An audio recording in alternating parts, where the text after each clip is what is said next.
Hi everyone from Armenia who is watching ApexTV. Today I will tell you a story that happened to me. I don't know do you know or not, but Armenia was also in Soviet Union and I was doing my military service in Soviet Army when I was 20. In Soviet Army I saw many weapons and technologies that are still top secret. And at that moment only few people knew about different experimental weapons and aircrafts. Most of these projects were closed after Soviet Union collapse. I'll tell you about one of these projects in which I was involved. It was a real time machine. We called it in Russian "Корректировщик истории", history corrector. The project was led by the greatest scientists and engineers of that times. Back then I was just a soldier. I didn't understand too much about the technologies, but I was one of 10 soldiers that were used for these experiments. I know it's hard to believe, but I was really involved in these researches, and even now I know it's hard to believe, but I was really involved in these researches, and even now it's dangerous to talk about it. It was 1987. They were planning to send us to 16th or 17th centuries to make some changes in Russian history, but scientists couldn't manage to send anyone to the past. And after some time they decided to try to send someone to the future, to 2987. It was the first time when Soviets sent someone to the future. Before us, there were a lot of experiments with animals and even different things. For example, glass of cognac. Also, they made a lot of unsuccessful tries. People were even dying during these experiments. They divided us into 5 groups of 2 people each. Every group was traveling to a different period of time. My group, me and Oleg, was sent to 2987 that I have mentioned. The machine was huge. There were 2 big rings in the center of it where we forced to stand in the middle. They gave us device made of silver, similar to watches. They told us that the machine after modifying could work only with human body, cotton and silver. Our uniforms were made of cotton and they were similar to uniforms of pilots. The machine was sending us to different times thanks to the power of magnetism and electricity. They told us that if we will lose our watches, we won't be able to come back. Each watch was designed and constructed exclusively for concrete traveler and it couldn't be switched or shared. So after all trainings, they sent us to 2987. I can tell you one thing. I couldn't understand that I'm still on the earth. First of all, I couldn't see anyone outside, and few people that we found were almost like robots. Each of them was covered with some strange mechanisms. Comparing to their technologies, our VR glasses were just sunglasses.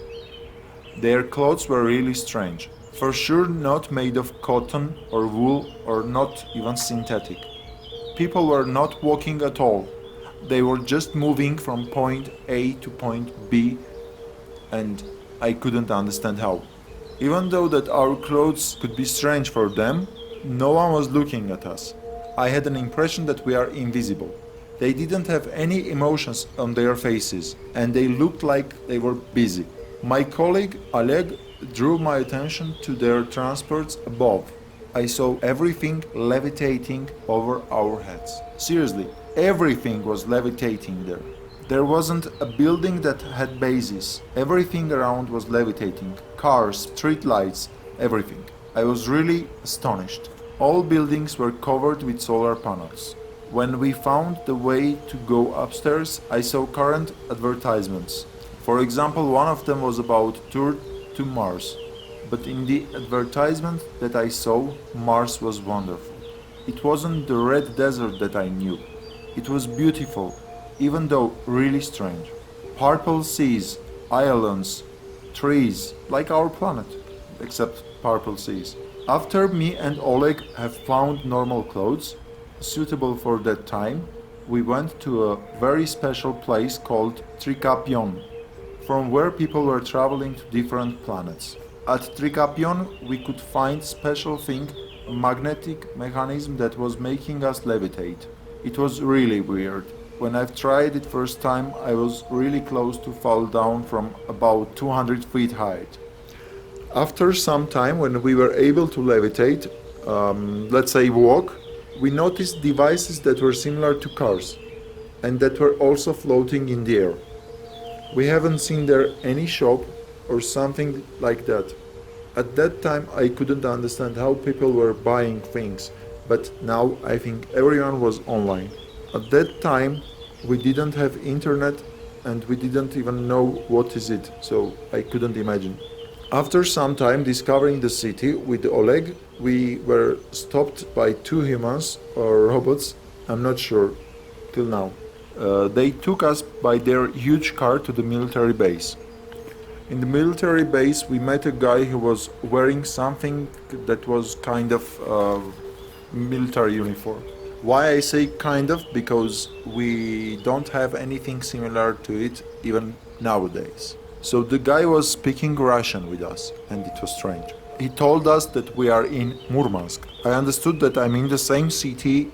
They were asking us different questions. They took me to a bright room where the lights were so bright that I could feel how it burns my skin. They were asking us how we could pass the border, from which country we came, how we hacked the teleport. As I understood from their words, there were 4 countries on the earth. At that time it was Soviet Union, USA, Asian Confederation, and as they told us, RA, but I couldn't understand what country it was. Now I can't understand how there could be Soviet Union in the future if the Soviet Union I knew was collapsed in 1991. After all these questions, for which I didn't have any answers, they started hitting me with a stick which was totally red, and after each hit I felt the smell of my skin. It was terribly painful. We were told in 1987 to not tell anything about time traveling, so I was trying to hold myself and wait.